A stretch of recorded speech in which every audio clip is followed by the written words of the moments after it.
तो यहाँ पर रात के 1 बजे मुझे कुछ मीठा खाने का दिल कर रहा था। उसके लिए हलवा रखा था फ्रिज में। तो मैंने सोचा कि यार जब मन कर रहा है तो क्यों ना खा लिया जाए। तो बस इतने दर्द में भी खाना नहीं भूल पा रही। तो उठ के बस रात को 1 डेढ़ का टाइम हो रहा था, बस यही जल्दी जल्दी से गर्म कर रही थी मैं हलवा। और देखो गरम, और ये सूजी का हलवा तो कभी कभी खाओ तो कितना अच्छा लगता है, वो भी जब भंडारे का हलवा मिल जाए तो उसकी तो बात ही अलग है। तो देखो कि अभी दिखाऊंगी कितना अच्छे से गर्म होने के बाद कितना सही लग रहा था, और खाने में तो उससे भी ज़्यादा टेस्टी था। ये देखो, और तो यहाँ पे ये प्रॉपर गर्म हो चुका है। और नहीं, हलवा थोड़ा तेज़ गर्म ही अच्छा लगता है। अगर इसको हल्का हल्का गर्म करो ना तो वो फ्लेवर नहीं आ पाता जो एक्चुअल में सूजी के हलवे का होता है। तो ये देखो, आ जाइए खा लीजिए सब सूजी का हलवा।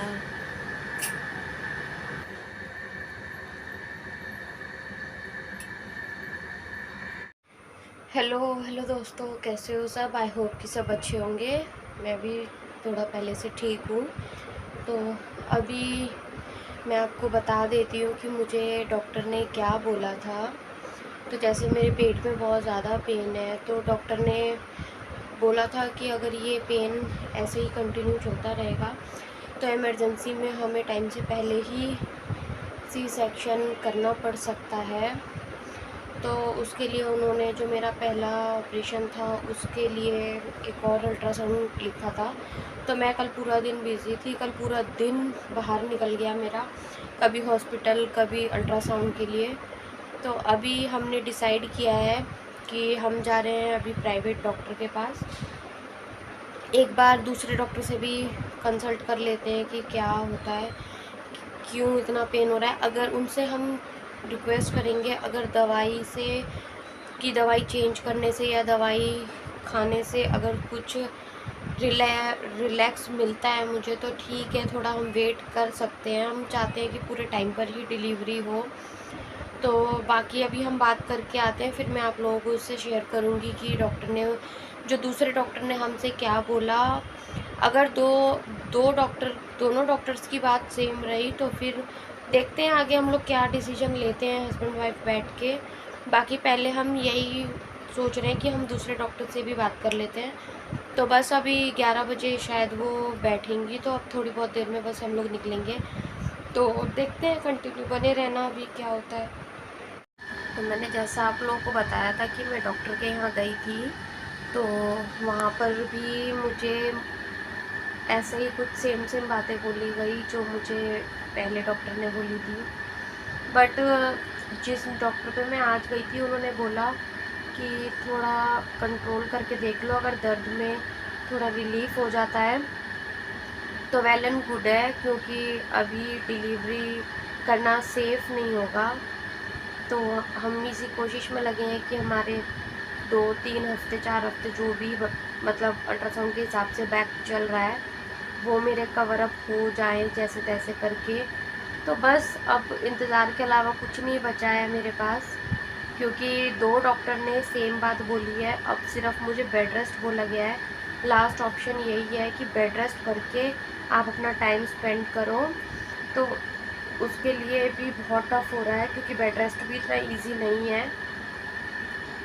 देखते हैं फिर, लेकिन थोड़ा थोड़ा तो काम करूँगी, ऐसे तो एकदम से नहीं बैठा जाएगा। तो बस चलते हैं, फिर कपड़े वॉश करने हैं मुझे, कपड़े धोती हूँ जाके। धोना क्या है, बस मैं मशीन लगा दूँगी। हस्बैंड ने बोला है कि ज़्यादा ऐसे हैवी काम नहीं करना उठाने वाला, रेस्ट करो जितना ज़्यादा हो सके। 3 दिन से तो हम खाना भी बाहर से खा रहे हैं दोनों टाइम का, क्योंकि मुझसे नहीं बन पा रहा है बिल्कुल भी। और हस्बैंड मेरे चक्कर में लगे रहते हैं, मुझे लेके भागना कहीं कुछ करना, तो इस चक्कर में तो चलते हैं। अभी थोड़ा थोड़ा काम तो सोच रही हूँ कि खुद भी करना पड़ेगा। तो चलते हैं फिर कपड़े धोने के लिए। तो अब यहाँ पे मैं आ गई थी कपड़े वॉश करने के लिए। इतने दर्द में भी यार काम तो करने पड़ेंगे, जबकि मेरे हस्बैंड कभी मुझे नहीं बोल रहे कि कुछ काम करो, वो मुझे बेड से नीचे ही नहीं उतरने दे रहे। मगर क्या करूँ, मेरा ही दिल नहीं मान रहा, पड़े पड़े कितना आदमी रेस्ट करेगा, नहीं हो पा रहा। और ऊपर से इसके बाद भी मुझे इतना पेन हुआ था कि बस मैं बहुत रोई थी मैं दर्द के लिए। मुझे बहुत डांट भी पड़ी थी कि जब मना किया है तो क्यों करते हो ऐसे काम। मगर कोई बात नहीं, ये तो डेली के काम है तो करने ही पड़ेंगे। तो बस यहाँ पे मैं मशीन लगा रही थी अब, क्योंकि यार कपड़े भी ना सैटरडे को मैंने वॉश किए थे तो 5-6 दिन के कपड़े हो गए थे, और फिर ज़्यादा हो जाते हैं तो प्रॉब्लम हो जाती है ना। बस मैंने मशीन लगा के, और ये देखो कम से कम 1-1.5 हफ्ते के कपड़े धुले रखे थे। इतना पेन था कि इनको मैं फोल्ड तक नहीं कर पाई। इतनी भागम भाग, कभी हॉस्पिटल, कभी डायग्नोस्टिक सेंटर, कभी कहीं, मतलब लाइफ इतना ज़्यादा क्रिटिकल कंडीशंस आ जाती है ना कभी कभी कि ना उठा जाता है ना बैठा जाता है। बस यहाँ पे अब जल्दी जल्दी से कपड़े फोल्ड करने में लगी हुई थी मैं, और हस्बैंड नहीं थे ये काम तब हो रहे हैं। हस्बैंड होते तो बिल्कुल नहीं करने देते। वो किसी काम से बाहर अभी अभी गए थे जस्ट थोड़ी देर पहले, तो मैं उनके जाते ही फटाफट से रूम से निकल के अपने काम में लग गई। और जब वो आए थे तो उसके बाद बहुत डांट पड़ी थी कि क्यों करती है। मगर एंड में उन्होंने मुझे तब भी काम छुड़वा के भगा दिया था कि तुम जाओ, अब जो बचा है वो मैं करूँगा, तुम कुछ नहीं करोगी।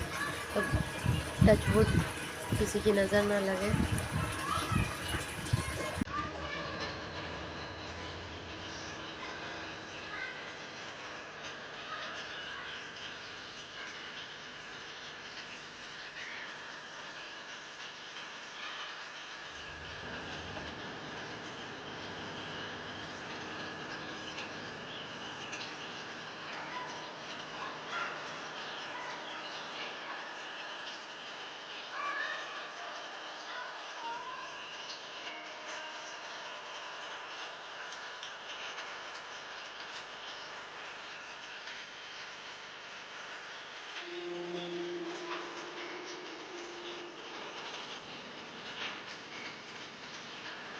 तो कपड़े वगैरह वॉश करके मैं अभी अभी फ्री हुई हूँ जस्ट, क्योंकि मुझे पेट में बहुत पेन होने लग गया था। तो मैं नीचे आ गई हूँ अब बैठने के लिए। एसी चला है, थोड़ी देर मेरे फेस से भी लग ही रहा होगा आप लोगों को कि मतलब किस तरीके से मुझे पेन हो रहा है। और शायद पता नहीं मैं एक्सप्लेन भी ना कर पाऊँ जैसा मुझे पेन है। तो चलिए फिर इस ब्लॉग को अभी मैं यहीं पर ही एंड कर देती हूँ। मिलती हूँ अगले नए ब्लॉग में, जब तक के लिए बाय।